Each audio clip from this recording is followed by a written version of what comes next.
Broadcasting from the business capital of the world, this is the Podcast Business News Network.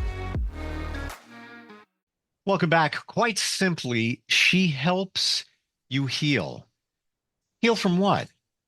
Most specifically, trauma. We all have it. We've talked about that before. If you don't think you have some traumas in your life that are impacting you, holding you back, well, you might want to rethink that.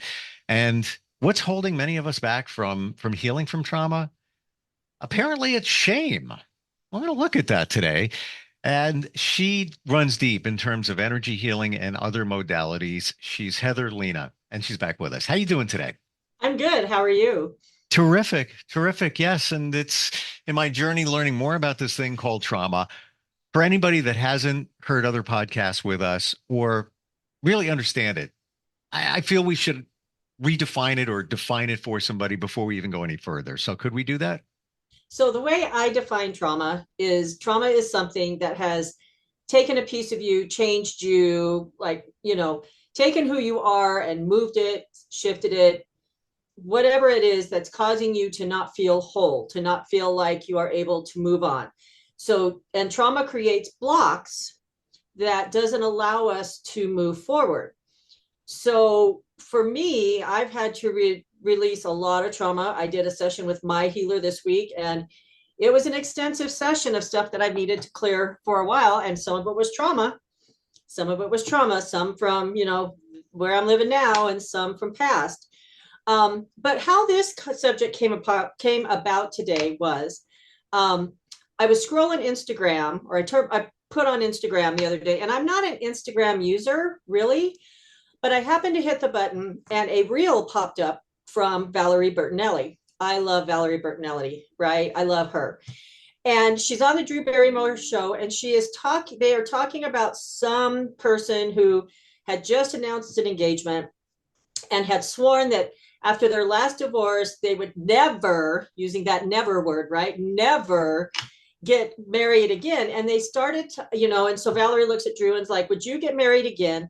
And Drew comes up with this thing where she says, I've been married 3 times. She goes, and it's different if you're in a long-term relationship, but you're not married and you break up. It's just like, oh, well, that was hard, but whatever. She goes, but when you have that marriage and you get that divorce, she goes, there is shame that goes along with that. And I was like, she's right. Holy crap, she's right. I'm going to have to process that because I've been in that situation twice, and yep. I have to really sit with that a while to see if there's any shame involved in that. Maybe in the beginning. I'm going to give us that in the beginning. Interesting. And so I started thinking about it. And I'm like, she's right. So anytime we have, let's say not every time, but 9 times out of 10, when someone has a traumatic experience, they are ashamed of what has happened, right? So I just finished a fundraiser for our local domestic violence shelter. And that is, shame is huge with domestic violence victims, right? I mean, they are like, what did I do? Why did I deserve this? We start attacking this trauma starts attacking ourselves. And this shame, this shame of, oh my God, I'm a domestic violence victim. I never thought it would happen to me. Why would that do that? And so we start shaming ourselves. And then, some of the people in the world don't help that situation any. So in the divorce one, it's like, you've been married 2 times and divorced? Yep. Well, yes, I have. Those were 2 great learning opportunities for me. Yeah, I get you. Oh, believe me, I got you on the learning opportunity there for sure. I believe I'm not feeling the shame because so many others, here we are talking about it, have experienced it. So you're not alone. However, when I was a kid, my parents got divorced when I was very, very, very young. And man, the shame for me, even as a child, was huge and very impactful. And I'm going to be transparent. I got nothing to hide here. I remember being like 6 years old and hearing the term fatherless boy would circle around. And it was just like a sledgehammer Yeah. yeah, across my head. Um, so there was shame even as a child. So you hold on to that later in life for sure. And you do. And so for me, being raised in a religion, you would do something, it would be like, you should be ashamed of yourself. Why would you do that? Clear, cancel, delete that. That is, and so you are being told your actions are wrong. You should be shamed, you need to stop doing what you're doing. But in actuality, what we're doing is we're just shaming others. And really, that's kind of where bullying comes in, right? Hmm. Hmm. What do bullies do? They create shame towards Yep. yourself, Yep. It right? The more we think about this, I was bullied. Yes, And me too. I was the fat kid. So I had shame in that. I would even have shame when I would eat because I ate only, hot dogs, bologna, milk, and anything Hostess. I'm not even kidding. That was my diet as a kid. So when we go to, family functions, all right, well, we're having turkey here. Oh, what can we make you? I'm like, shame and connected to the bullying and all of that. Here's my question. I'm referring to things from childhood, and many of the traumas that we deal with came from our childhood, and we haven't Some of them, healed yes. from them. And Yes. you help us heal from those. Later in life, are you still carrying the shame? Yes, I Okay. am. I'll be Good. transparent. I am, right? So I was carrying the shame. I still carry the shame. For me, I'm slowly moving away from it. So it used to be that I would not walk out of my house if I hadn't showered, if I didn't have my makeup on, if I didn't have my hair done, and if I wasn't just looking exactly how I thought everybody wanted me to look, right? Now I'm to the point to where there's just days I'm like, I'm not getting up and taking a shower. I'm going to be working with chickens all day. I'm not doing this. So I throw my hair back. I just throw on some clothes. But it's from the shame and the trauma that I suffered growing up because unlike you, I was extremely thin. So, when I was in high school, they normally didn't have zero, double zero, triple zero girls' clothes. Wow. They had one store that sold those type of clothes. Those were the clothes that I had to fit in. Okay. Because I mean, I was tiny, I was a toothpick. When I came up pregnant with my son, I weighed like 70, 80 pounds at the most. Right. Wow. I mean, I was a toothpick and I got picked on over that. I got picked on over my clothes. I got picked on over how I looked. I got picked on about my parents because they weren't railroaders.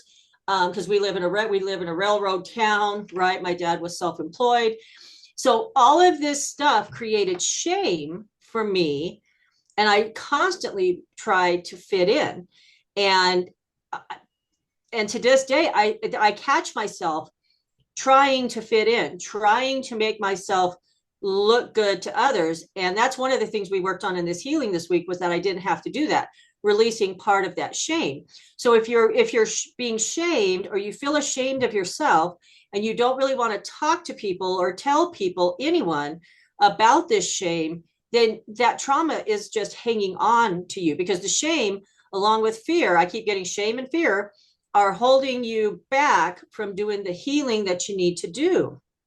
And so it's getting through that process of, I don't care. I have people come to me and they're like, I've actually had people say to me, I would come see you, but I don't want you to know how crazy I am. And I'm like, you're not crazy, number one. And number two, I don't judge. I'm here to help you work through this crap so you stop saying stuff like that. Hmm. Yeah. Yeah. And that you went through it.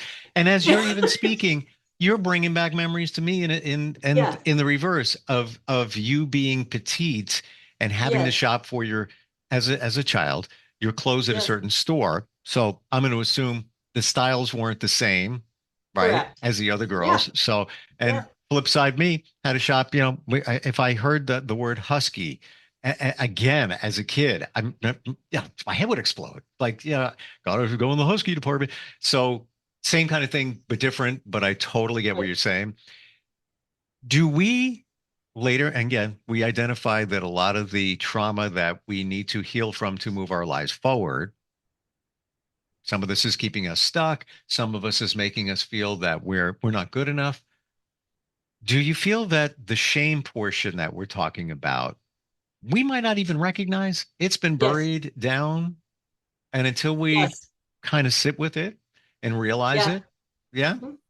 Yeah. Hmm. Absolutely. I mean, I had adjusted to my world of, I have to look my best at all times to try to impress people. And that came from trying to fit in and being bullied my entire life. Never really put the two together, right?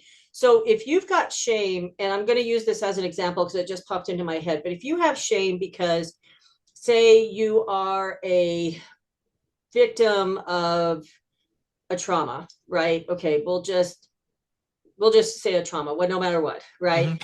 And you're like, you're ashamed of that, but you don't talk about it. But there are things that you are probably doing that you don't even realize you're doing that is shame and that trauma, right? So maybe you don't go out and hang out with your friends because whatever this trauma is, there's something that triggers you about that, Sure. right? And you don't want that trigger. You don't want to be able to go, oh my God, I'm having a really hard time with this. And this is where I think this is kind of where anxiety starts to come in as well, right? So if you're dealing with the fear and the shame and you're trying to control that and you're trying to control everything so it doesn't affect you, then what happens? We start creating anxiety in ourselves. Mm. Okay. So here comes anxiety. So we go from fear and shame to anxiety. I don't want to leave my house. I don't want to hang out with people. If there's a man, if I'm a domestic violence victim and I see a man that looks like somebody that assaulted me, am I going to go into an anxiety attack? Is that shame going to hit me? What am I going to do? Am I going to start crying? Am I going to freak out? Well, I don't want to start crying and I don't want to freak out. I just want to stay in my closed little bubble and just be safe where I'm at. But you're not really dealing with all of this stuff that can be healed and released so that you don't have to stay in this tiny little bubble that you're in. And so, but you have to be able to say, you know what, I had this trauma as a person, as an adult, as a kid, right? And be able to say, I need to work on myself and I need this healed. I can't keep burying it because it's gonna bubble up at some point, and it's gonna bubble up at a time that you don't want it to, and then you're gonna be embarrassed and ashamed because it bubbled up when it did. Because I've had that happen to me too, right? And so it's like it's a process. So we're trying to work you through this process of all these different emotions that probably aren't the best for you and dig down to that root. Let's get Mm. that root out. So then you don't have to work with all of these emotions that you're trying to process and keep all of this retained. Instead, you can have happiness, peace, and joy, right? Um, Wow. There's and lots of layers here. There's lots of lots of layers. layers. So Yes. you have call it the incident or incidents that created a trauma. Mm-hmm. Then you have the shame attached to it. Mm-hmm. Then you have the realization of one or both, Mm-hmm. the triggers that come up, and then dealing with it Yeah. and eradicating it. Like you said, Yeah. the root that goes down. Yeah. Wow. And But you you know can what? even That have shame and grief. So I just had that pop into my head. So how many mm, times do you hear people say, and I had some I don't use wow. that word. I don't really use shame, but how many times have we had somebody die and we have regrets, right? Oh yeah. But I wish I spent more time. I wish I did this. I wish I did that. Sure. right, which is a way of shaming yourself because you're like, you weren't good enough. Right. You were not good enough to take your time to deal with, to help this person or spend time with this person before they died. And now and now they're no longer here. And so that's a way of self-shaming. So not only do people shame us, we self-shame ourselves by things that have done instead of saying, you know what, I did the best I could and I spent as much time as I could and I'm good with it. Um, you know, and so with that, it's a matter of don't shame yourself. Know that and part of releasing grief is realizing that you don't have to hold on to any shame that you or regret that you might have about what you did or didn't do. Hmm. No, I got you. Um, how do you, how does that not happen? Like I look at the passing of my mom and I don't have regrets. Because I guess it affects everybody differently. I look at the passing of my father when I was much younger. Um, I do have some regrets. I just what we said, because my relationship with him um, wasn't the same, and I kind of, I was still I was just past being a teenager and kind of just was going and doing my own life. He was doing his. How does it show up sometimes and not other times?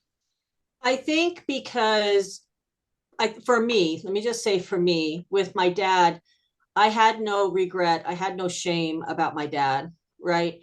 The biggest regret I had with my mom was that work took precedence over taking her to the movies. That was my biggest regret because she always enjoyed going to the movies. And I've had to work through the fact that it was just a choice I made. It was based on my choice was based on what I believed was in my best interest at the time. And I was okay with that. Okay, I've become okay with that. But I think it depends on the situation. It depends on what has happened. Are you estranged from them? Were you talking to them? Did you do everything that you could do? Right. So if you have, say, you have a person that's dying and one of the family members isn't there, doesn't really make the effort to come, even though they know that they're getting ready to die. And I tell people all the time, you have to do what you can live with. You have to do what you can live with. My son had to make a choice like that. He was getting ready to deploy when my mother died. And I called him and I was like, okay, you got to make a choice. And he was like, well, what do you want me to do? And I was like, oh, no, Mhm. no, no, no, no, no, no. You need to make a decision. Are you coming or not? And he was like, no, I don't want to come. He was less than 30 days to deployment. And I'm like, and he was good with that because he'd spent a week with her prior. And so Wow. I didn't shame him into not coming, and so I had another family member go, give me that phone. I need to talk to him. And I was like, oh, no, no, no, no, Wow. because he has to have his head on in the right place because he's deploying at the 1st of March. I, You I know what I mean? I gotta tell you, as soon as you told me that, I got an angst feeling inside. Like I was standing at that fork in the road, like what would I do? Like I felt it. Like I Right, literally felt it. Like right, and if he didn't spend that time, maybe it would be different. right. And I would tell you the whole story, but it would take a lot of time. But ultimately, everything worked out the way it needed to. And I was okay with him not being there, and he was okay with not being there because he had gotten a week with his grandmother prior due to circumstances that had occurred. And I was okay with that. I didn't shame him and say, "Oh my God, I can't believe you don't want to come to your grandmother's funeral." Sure. He was deploying. Yeah, big You know what I deal. mean? I need his head on straight because I really want him to come back to me. That would be, I can't do anything about mom. I can do something about the kid, right?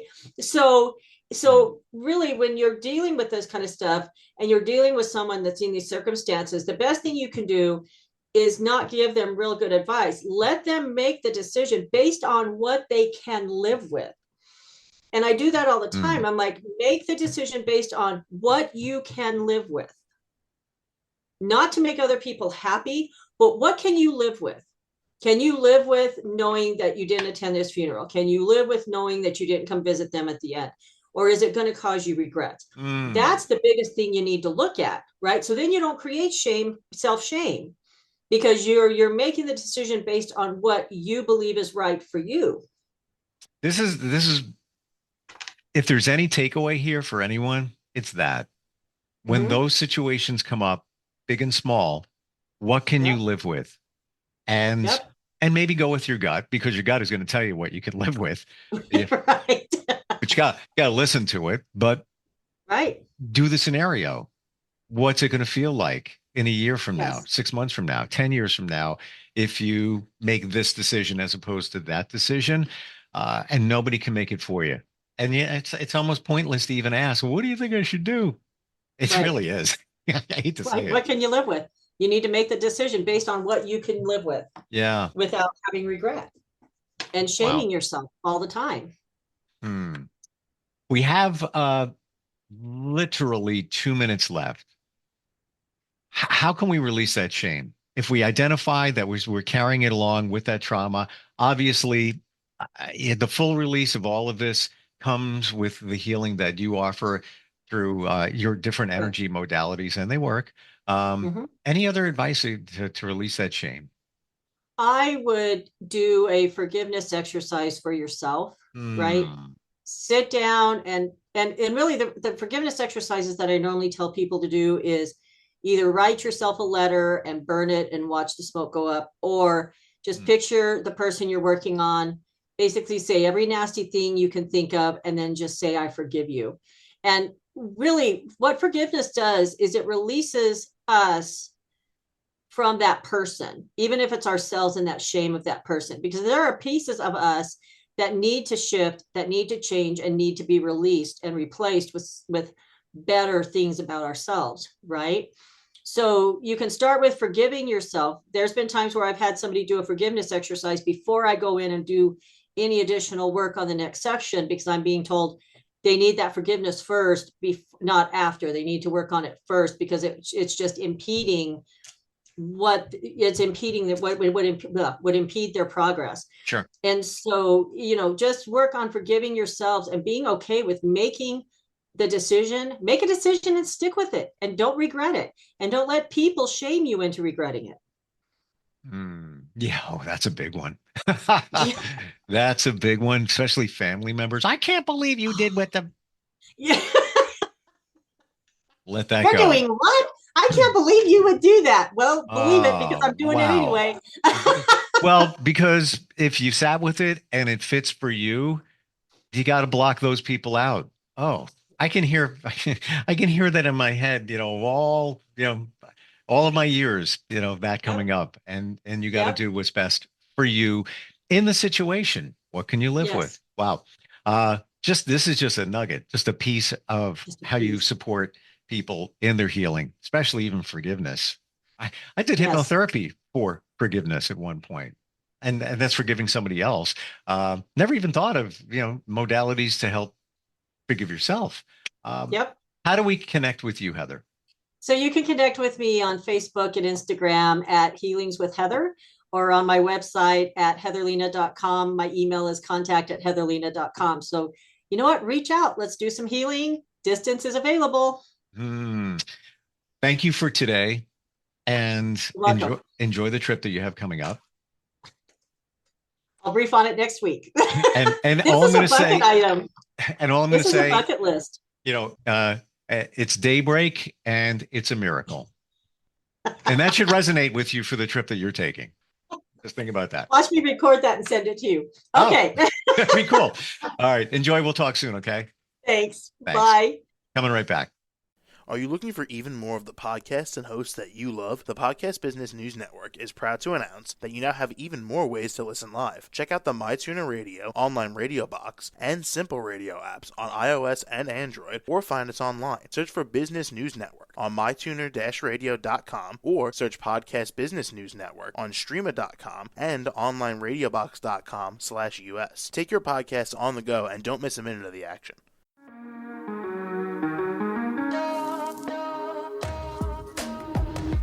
Broadcasting from the business capital of the world, this is the Podcast Business News Network.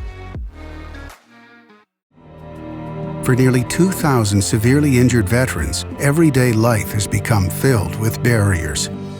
Day-to-day simple tasks can become pretty daunting. I have to carry my chair up 2 flights of steps or have somebody do it for me. What scares me the most is just the falling. When I'm struggling with my house, I think, to have that one great barrier just knocked down, it's crucial. Home for Our Troops is a wonderful nonprofit that builds a Mortgage-free, fully adaptive, handicap-accessible house. And there's no catch. It'll be our very first home that we've ever owned. This is a game changer. This is where your life begins again. We need you to join us in completing this important mission. Please visit hfotusa.org and help build homes. and rebuild lives. Because of you, everything's going to be okay.